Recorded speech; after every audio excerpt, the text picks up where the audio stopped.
Super Mario Kart is the worst game I've ever played. I don't think I'm joking. One thing I, Paranova, definitely want to do is cover all the mainline Mario Kart games, and I figured, why not start with the original? But had I known what horrors awaited me, I still would have done it, but I wouldn't have been nearly as optimistic. Oh, how naive I was before knowing this game would cause me the most frustration and grief that any game has ever caused me. But to understand why, we need to take a few steps back. If you've never played a Mario Kart game, what planet do you live on? Almost everyone has played a Mario Kart game at least once in their life, and everyone should know that Mario Kart is the undisputed king of racing games, and it's not hard to see why. You race as one of various characters from the Mario franchise across many unique tracks, but Mario Kart goes from a serious traditional racing game to a wild party racing game the moment items are introduced. When racing, you can throw items and trip up your opponents to take the lead. Of course, other players can do the same. This signature mechanic separates Mario Kart from others of its genre, making Mario Kart a lot more random than others of its genre. This balances the game for players of all skill levels, making it one of the most accessible game series ever made. It's also why the series is so wild and entertaining. What the game devolves into is absolute chaos, and everyone loves it. While Mario Kart games have gotten more nuanced as the franchise has gone on, the basic premise has never changed, and Super Mario Kart introduced the world to this wild and wacky ride. But I'm genuinely surprised that such a powerful franchise spawned from this terrible game. Had the series begun with Mario Kart 64, DS, or Wii, it'd be a lot easier to see how we got to where we are today.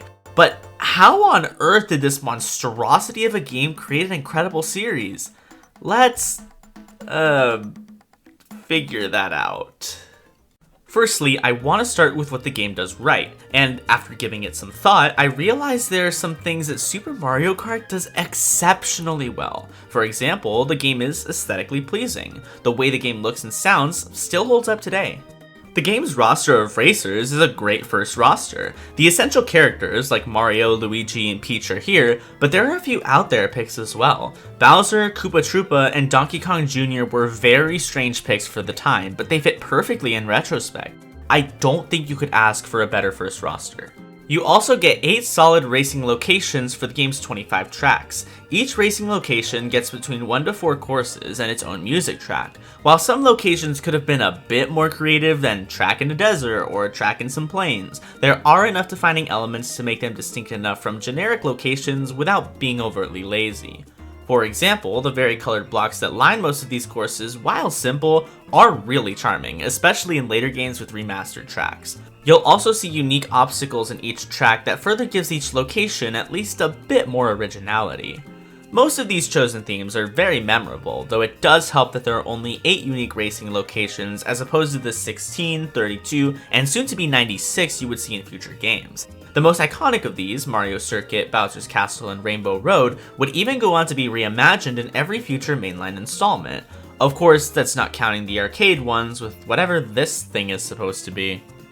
By the way, a copy of Mario Kart Arcade GP DX is $25,000. That thought alone should existentially cripple you.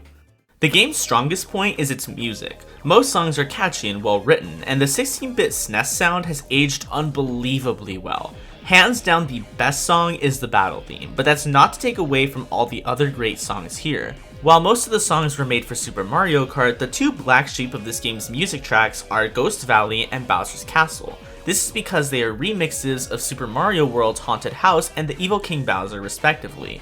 They still get the job done, and if we ignore Choco Island, every song in this game is exceptional and fits the intended racing vibe. And before any Choco Island stands reach for their pitchforks, know that I do think Super Circuit and DS improved the track's music substantially.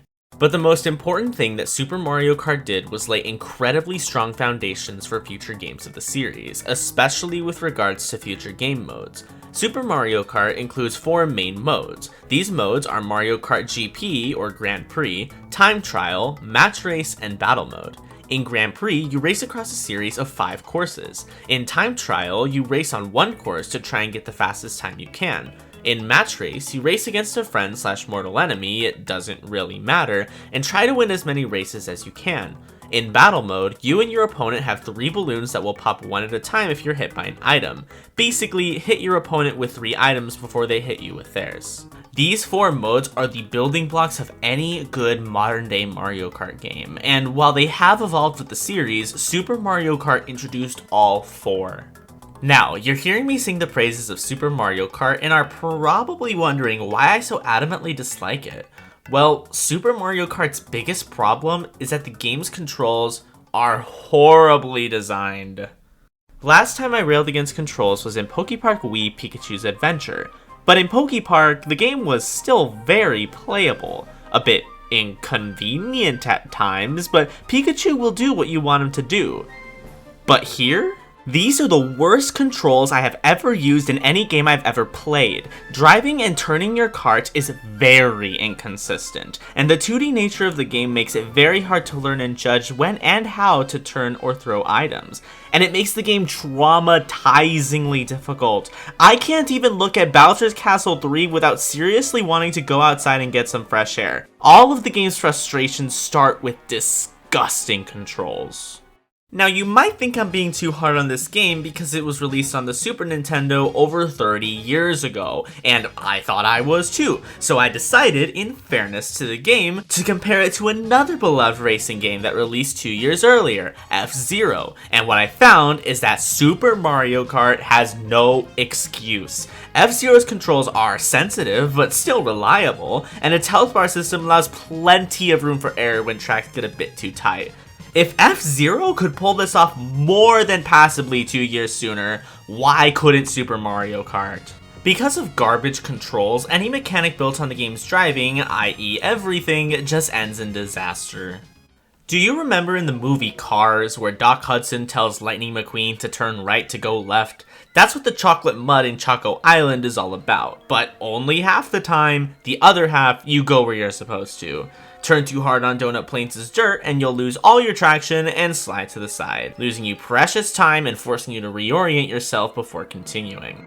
And then there's slipperiness. Every course has its own value, meaning some courses are more slippery than others. The game feels so much more consistent on less slippery courses, like those in the Ghost Valley and Mario Kart Circuit family. But on the more slippery courses, Vanilla Lake, forget about even trying to control the cart.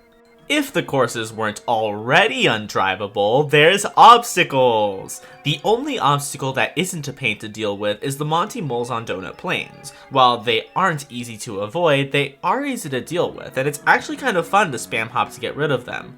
The rest of them suck. The ice blocks on Vanilla Lake are littered all over the course and do nothing but frustrate you as you attempt to navigate around them. If you fail, you lose all your speed and are even forced backwards. The thwomps on Bowser's Castle and Rainbow Road are very hard to gauge and dodge, and if you get squished, you should seriously consider yourself out of the race, because none of the items do a good job of helping you catch up when you're behind. The essential ones, like bananas, shells, mushrooms, and stars are here, but the only item this game has that can reasonably catch you up is lightning, and it's incredibly rare. Coins increase the top speed of your cart and are really overpowered, so much so that they actually do a better job of catching you up than any other item. You will see a very noticeable difference in speed between racing at 10 coins versus 0. That means that losing coins throughout the race is not something you can come back from easily, especially since coins don't respawn once picked up. Anytime you lose coins by getting hit by an item, being picked up by Lakitu, or even bumping into another cart, it becomes harder and harder to keep coins and maintain a competitive speed. Not only that, but your opponents have exclusive items only they can use. Poison mushrooms, eggs, and fireballs can't be used by you at all. And in my experience, they just throw them at you whenever they want. No item box required. But what absolutely made me hate this game is that Super Mario Kart is excessively punishing, especially since the game is already unplayable. In Mario Kart Grand Prix, you can place between 1st through 8th place in any given race. Placing 1st through 4th will allow you to move on to the next race.